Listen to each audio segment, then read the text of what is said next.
Some very big waves. This afternoon we've seen waves over 20 feet. We'll continue to see big waves, particularly along the north coast through tomorrow as well, 10 to 16 feet here. Even along the south coast, could well see waves in excess of 10 feet high.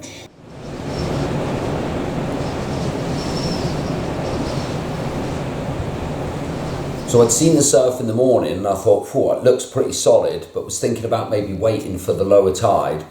And then at the last minute, I just thought, you know what? I think there's too much swell. I don't think the low tide will handle it very well. And there was always that risk that the wind will come up. So I thought, stuff it, I'm going to go in.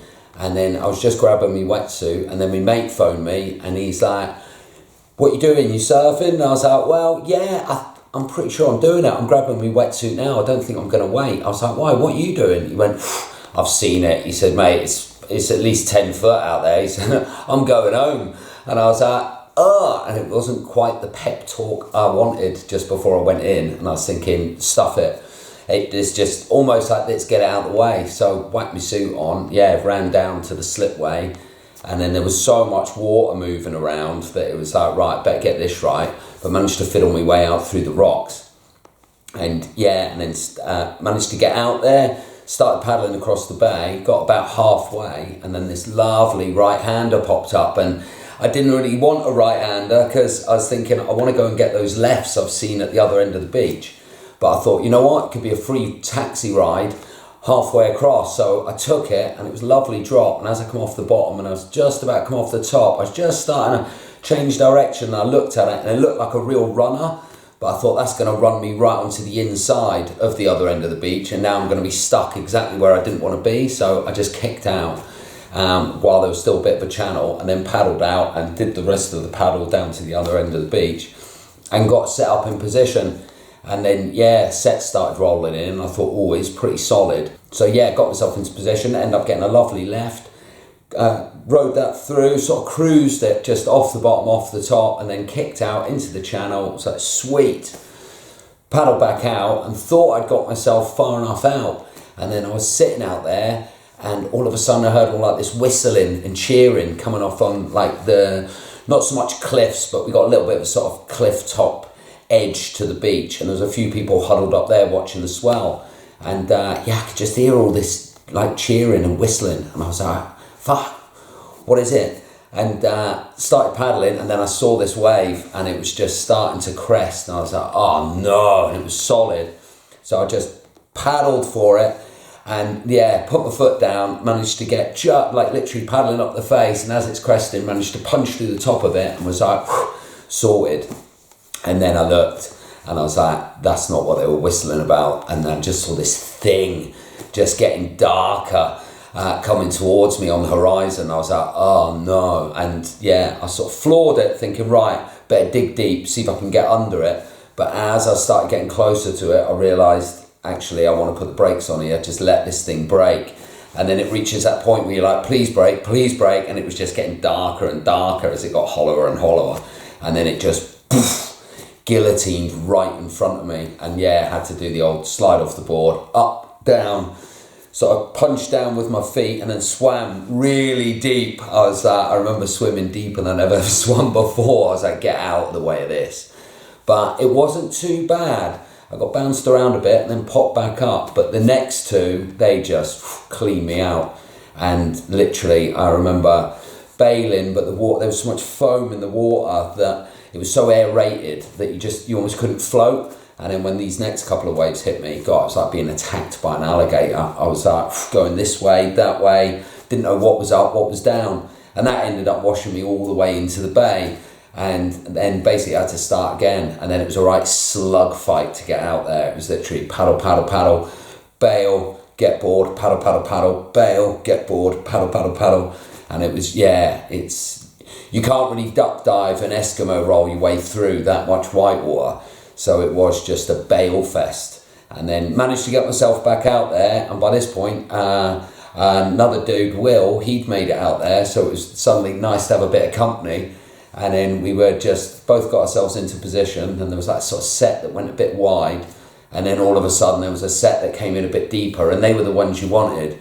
I paddled up the face of the first one. I could see, like, it looked like it would be a bit of a runner, but it was going to close out. And I thought, oh, nah, it's going to close out. And I paddled up the face, but it was so solid, I thought, I wouldn't mind it taking that just for the glory. And then as I came over that one, I could hear a bit of cheering, and sure enough, there was another one, and I was like, what? And it was a little bit bigger, and I managed to get myself into position. And again, I thought, oh, I'm sure it's going to close out, but I was like, stuff it, I'm pulling the trigger, and just, yeah, turned and went. And yeah, it was a good drop, but it sort of bottomed out on me a little bit and didn't allow me to really engage into the face. Otherwise, I could have had probably the biggest closeout barrel I've ever had. But yeah, it just, like I say, bottomed out a bit, and for a minute I was like, whoa, arms went up, and I thought I was actually going to stack it just at the bottom, and I was like, oh, don't stack it here. But yeah, managed to regain my balance, put my shopping down, didn't I?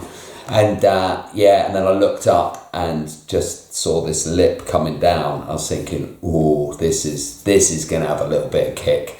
And then as it axed down past my board, I thought, right, I'm gonna jump off, because I thought, right, I'm not having my board sort of come up between my legs and that. And so I jumped off, and as I jumped off, I sort of put myself into a little ball, thinking, like, right, prepare for the worst. And just I remember, it was like a little sort of punch, and then nothing. And basically, I think I was airborne, and that seemed to go on for a little while. I was just sort of curled up, thinking, right, in a minute. And I was thinking, there's nothing.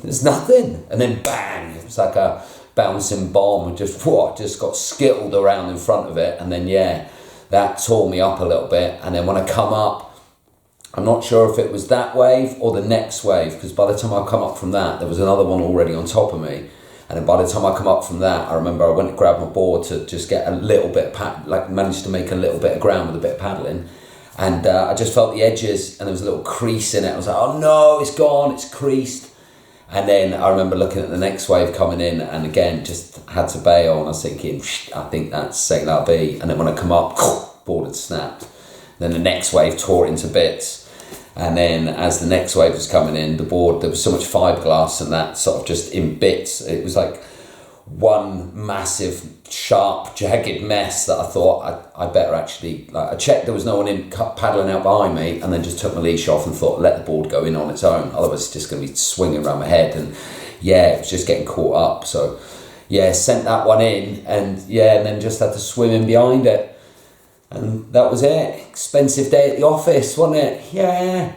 So I suppose top tip, if you are going out in bigger waves, is probably not just grab a fun board off the rack. Yeah, maybe have something that's a little bit heavier glassed. I think proper big wave boards, I think sometimes even put a couple, like an extra leash plug in the back, so you've got two instead of one, just for, basically because you know you're going to have to bail. Bail technique came in very handy. But yeah, probably one of the biggest closeouts I've taken.